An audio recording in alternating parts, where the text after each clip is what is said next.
Hi, and welcome to this time of prayer. And what do you need to set aside? All of us need to set aside things, right? If we're going to flourish, if we're going to live, if we're going to even have a better day than yesterday, what are the things we need to set aside in ourselves, with our relationships, in the work that we do, in the ways that we interact, in the things that we say?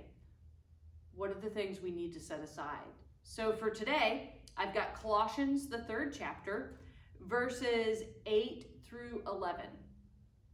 But now set aside these things such as anger, rage, malice, slander, and obscene language. Don't lie to each other.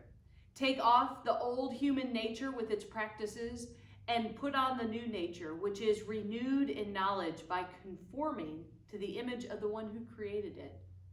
In this image there is neither Greek nor Jew, circumcised nor uncircumcised, barbarian, Scythian, slave nor free, but Christ is all things and in all people. So here, Colossians is really getting at this thing about the things that we set aside, that we need to set aside, that really drive a wedge in our relationships, and that drive a wedge between being that creation of God, being created out of love. And that can be internally as well. If we're in the habit of tearing ourselves down or beating ourselves up over something, then we are tearing ourselves down and we are moving aside the love of God.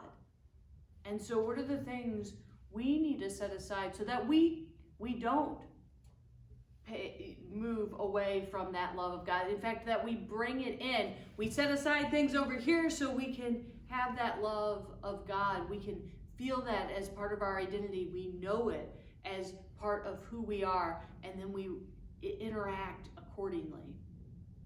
So what are the things that we need to set aside?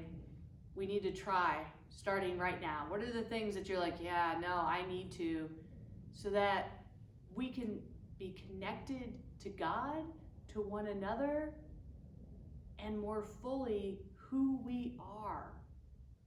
Pray with me. Oh God, as we go through our days, and as there are so many things that we hold on to that drive wedges within ourselves and between others, help us this day to understand what those are, how to begin to set aside those things, how to begin to know that love that you have for us, that we can build our identity upon that is what ultimately matters, so that we can begin to live in new and different ways. Help us, oh God, this day and every day. Amen. Have a good one.